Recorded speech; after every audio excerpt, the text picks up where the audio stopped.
Hey everybody.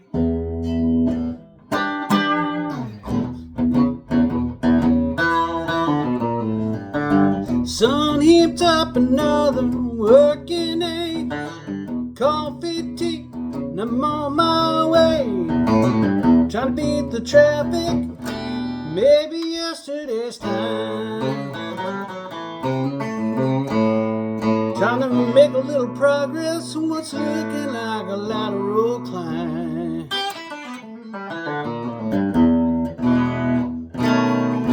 Trying to make a little progress on what's looking like a lateral climb.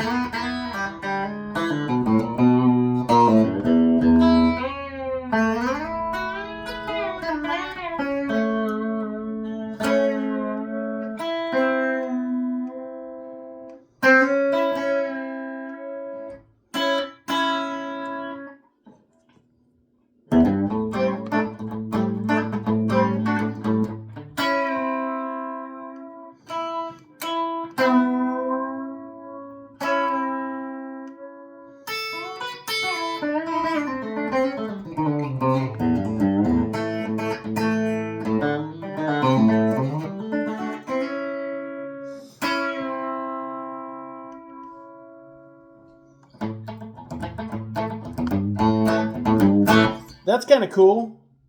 I never tried that one before.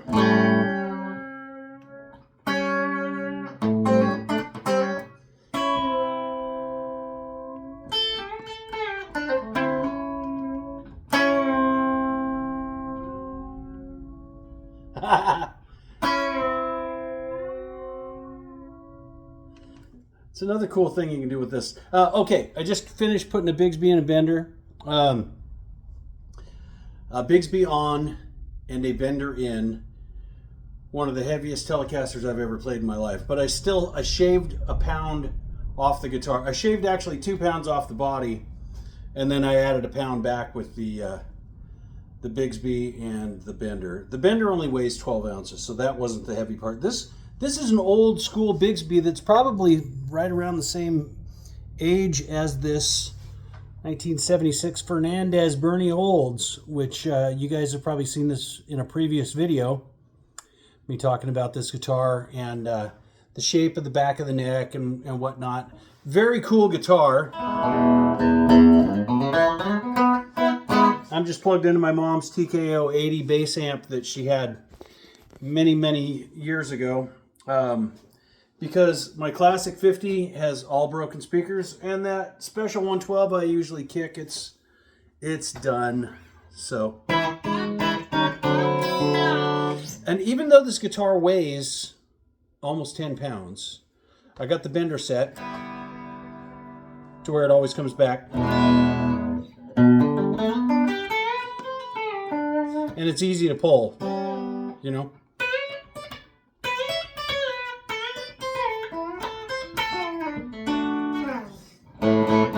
Anyway, one thing I learned on this guitar is that these early Fernandez guitars, this is a replacement bridge that's cut out in the back for Bigsby's. I started having these made, and now you can actually buy this bridge. But one thing I noticed is the pickup. I didn't notice this until after I'd started. The 2 holes are up here, and the 1 hole is back here. So they've got the pickup swapped around backwards. So I had to route this out underneath it and fix that so you could actually put a regular tele pickup in it. And also the screw holes are different sizes. So my customer, Jeff, he has the original bridge and bridge pickup if anybody's looking for one. Because it's impossible to find. Nothing else is going to fit this guitar except for that. Okay, so bender and a Bigsby, you know the drill by now, but that was kind of cool.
I got some ideas, man. I'm gonna have to put one of these in one of my guitars. I'll stick a Bigsby on one of my guitars because every time I do this, I find some more cool licks to use it for.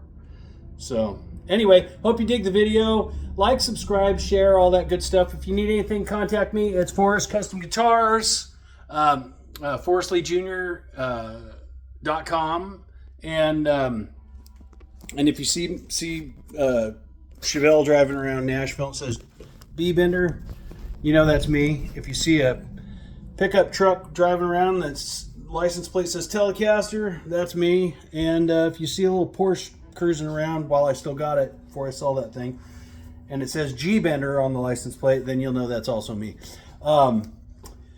Anyway, Jeff is hopefully he's going to love this guitar, and it doesn't feel as heavy as I thought it was going to feel when I first picked it up. It was almost 11 pounds. I mean, yeah, so maybe I knocked a pound and a half after I added the bender and everything too. And I replaced the bridge pickup. These pickups actually sound really good in this. You know, considering I'm going through a bass amp.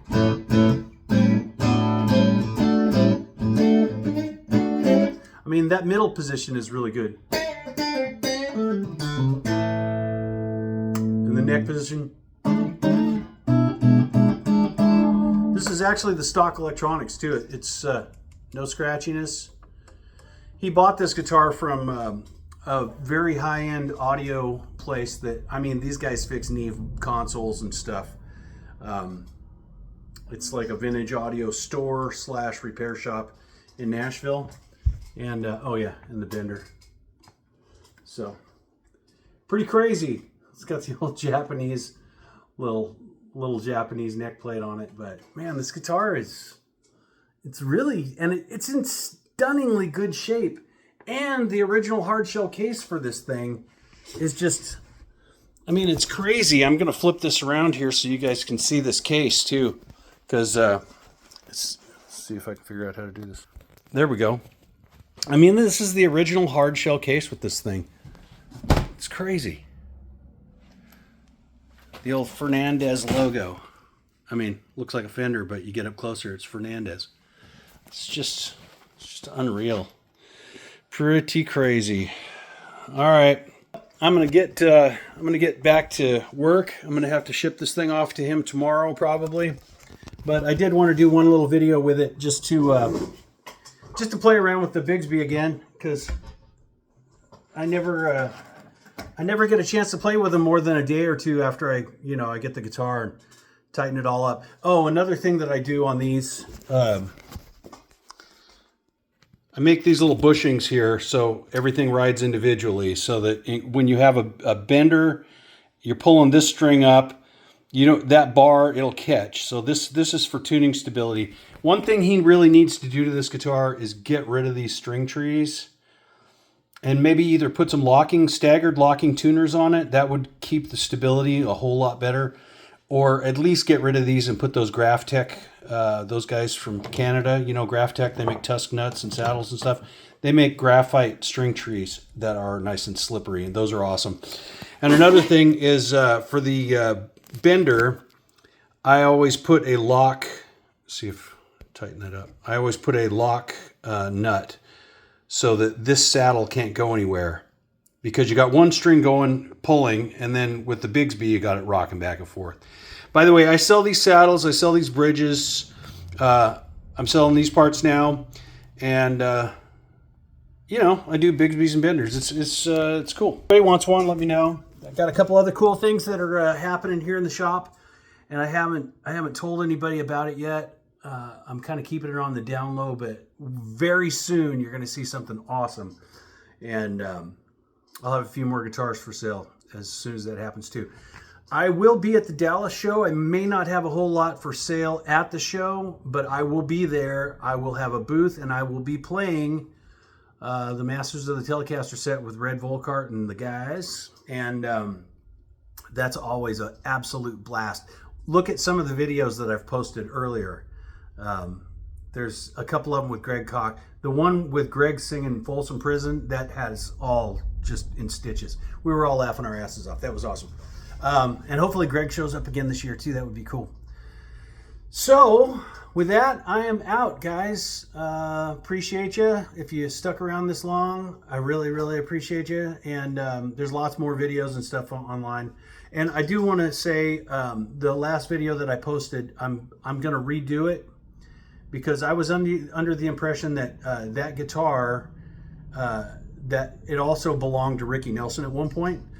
But Ricky never owned that guitar. John Beelan, that's John Beelan's guitar, or Balin. I've never actually asked him how he pronounces his last name, but yeah, that guitar is so freaking awesome. I can't believe I actually got my hands on that finally after all these years I've been trying. And it's got a big old baseball bat. It's a 54 Telecaster with everybody's signatures on it. It's really cool. But yeah, John needs that guitar back. There's a guy out in California that's got it right now, and he offered him a certain amount, and he just wants too much money for it. But that guitar really needs to be in the family. I mean, that's his baby. He played that guitar for decades and decades. He put the bender in it. He had Gene put a bender in that thing in 1976. That was probably when he was working for the Bellamy Brothers. So in case you guys don't know who John is, he was the lead guitar player in, he had a record deal when he was like 18 or something, but he was the lead guitar player in Swamp Water and one of the vocalists. And they were basically Glenn Frey and J.D. Souther and John were all buddies back before anybody really had anything going. They were starving to death too. So anyway, he had a band with Gibb, and that they put together to back Linda Ronstadt, and that one was called Swamp Water. So it started out backing her, and then they got a record deal, and then they put a couple albums out called Swamp Water, and then he just moved on and started working for other people. But he's on so many records, and he's such a badass guitar player. He's still doing like a Linda Ronstadt review. You know, he's like 75 years old and still kicking ass. So he really does need that guitar back. So I don't know anybody that's got really, really deep pockets, but if they want to do a good deed, buy that guitar back for John. That would be awesome. Or maybe we can all pool together and, you know, throw in some cash. And I don't know. Crazy thoughts. But it's very cool, and I can't believe I actually got a chance to play that thing. It's wicked cool. But the guitar never belonged to Ricky, okay? It did belong to Matt and Gunnar Nelson. So I think Gunnar's been playing that guitar for a few years out on the road. But yeah, now, John worked for Ricky. I think he might have produced his last record, the one that had Dream Lover on it.